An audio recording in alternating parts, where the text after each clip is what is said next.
আসসালামু আলাইকুম হে beautiful people, কি অবস্থা সবার? আশা করছি সবাই অনেক ভালো আছেন। চলে আসলাম আপনাদের জন্য নতুন একটি ভিডিও নিয়ে। আজকে ভিডিওতে আমি আপনাদেরকে দেখাবো কিভাবে নিম পাতা দিয়ে ঘরে বসে আপনারা নিমের ফেস ওয়াশ তৈরি করতে পারেন। আমরা সবাই জানি নিম পাতা আমাদের ত্বকের জন্য কতটা উপকারী এবং নিমের ফেস ওয়াশ আমাদের ত্বকে পিম্পলস প্রিভেন্ট করতেও হেল্প করবে এবং ফেস থেকে পিম্পলস দূর করতেও হেল্প করবে। আমাদের বাসার সামনে একটি নিম পাতার গাছ আছে, তো সেখান থেকে ফেস ওয়াশটি তৈরি করার জন্য আমি নিম পাতা কালেক্ট করছি। ফেস ওয়াশটি তৈরি করার জন্য আমি বেশ কিছু পাতা কালেক্ট করেছি। আপনাদের যাতে বুঝতে সুবিধা হয় সেক্ষেত্রে আমি পাতার পরিমাণটা আপনাদেরকে একটু দেখিয়ে দিচ্ছি। আমি বাসায় চলে আসছি এবং নিম পাতা আমি ভালো করে পানি দিয়ে ক্লিন করব যাতে কোনো ময়লা অবশিষ্ট না থাকে। ক্লিন করার পরে পাতাগুলো আমি এরকম একটা ঝুড়িতে রাখবো। এখন পাতাগুলোকে আমার ব্লেন্ড করতে হবে, সেজন্য আমি আগে থেকে ব্লেন্ডারে পানি নিয়ে নিয়েছি। তারপরে নিম পাতাগুলো ব্লেন্ডারে দিব। এই তো আমি ব্লেন্ডার চালু করে দিয়েছি। এবার নিম পাতার পানি আমি একটা হাঁড়িতে নিয়েছি। এটা দেখতে এরকম হয়েছে। এবার এই নিমের পানিটা আমি চুলায় জাল করে নেব। চুলায় জাল করার ক্লিপটা আমার ডিলিট হয়ে গেছে, তো সেই ক্লিপটা আমি আর আপনাদের সাথে শেয়ার করতে পারলাম না। তো চুলায় জাল করার পরে আমি পানিটা ছাঁকনি দিয়ে ছেঁকে নিব। অন্যদিকে সাবান আমি গ্রেটার দিয়ে গ্রেট করে নিচ্ছি। আমি এখানে ডাব সাবান ইউজ করেছি। আপনারা চেষ্টা করবেন এরকম কোনো সফট সাবান ইউজ করতে যেটা স্কিনের জন্য হার্মফুল হবে না।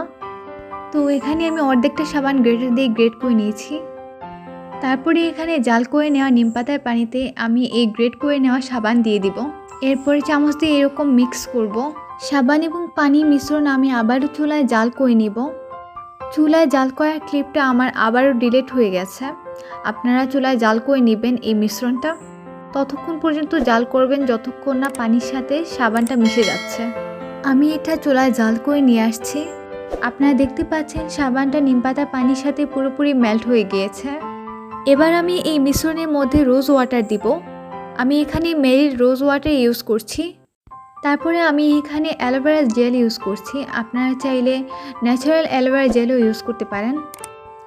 রোজ ওয়াটার এবং অ্যালোভেরা জেল এই মিশ্রণের সাথে ভালো মতো মিক্স করে নিব। তারপরে এই মিশ্রণটা ঢাকনা দিয়ে ঢেকে রেখে দিব 2-3 ঘন্টার জন্য। তো 2-3 ঘন্টা পরে ভিডিওতে ব্যাক করছি। A few moments later.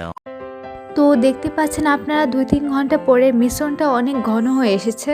এবার এই মিশ্রণটাকে আমি ব্লেন্ডারে ব্লেন্ড করব যাতে করে এটা পুরোপুরিভাবে ফেস ওয়াশের কনসিস্টেন্সিতে চলে আসে। তো 2-3 মিনিট আমি এটাকে ব্লেন্ড করে নিচ্ছি ভালো করে।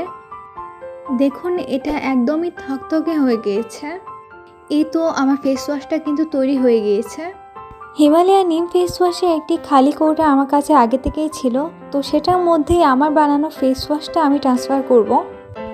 আমার ফেস ওয়াশটি কিন্তু তৈরি। এবার আমি আপনাদেরকে এটা হাতে লাগিয়ে দেখাচ্ছি যে এটা কেমন কাজ করে। আপনারা কিন্তু দেখতেই পাচ্ছেন যে এটা কেমন হয়েছে। ভালোই কিন্তু ফ্যানার ক্রিয়েট হচ্ছে এই ফেস ওয়াশ থেকে। যেহেতু এই ফেস ওয়াশটা নিমের ফেস ওয়াশ এবং এটা আমরা ঘরেই তৈরি করেছি, তো এটা আমাদের স্কিনের জন্য অনেক ভালো হবে। আমরা কিন্তু মার্কেট থেকে নিমের ফেস ওয়াশ কিনে থাকি যেটা আমাদের পিম্পলস প্রিভেন্ট করতে হেল্প করে এবং মার্কেটে কিন্তু অনেক বেশি দাম থাকে। তো মার্কেট থেকে না কিনে যদি আমরা নিজেরাই এই ফেস ওয়াশটা ঘরে তৈরি করি তাহলে কিন্তু এটা আমাদের স্কিনের জন্য অনেক ভালো হবে। আশা করছি আজকে এই ভিডিওটা আপনাদের জন্য হেল্পফুল ছিল। কথা হবে আপনাদের সাথে পরবর্তী ভিডিওতে নতুন কোনো কন্টেন্ট নিয়ে। টিল দেন টেক কেয়ার, আল্লাহ হাফেজ।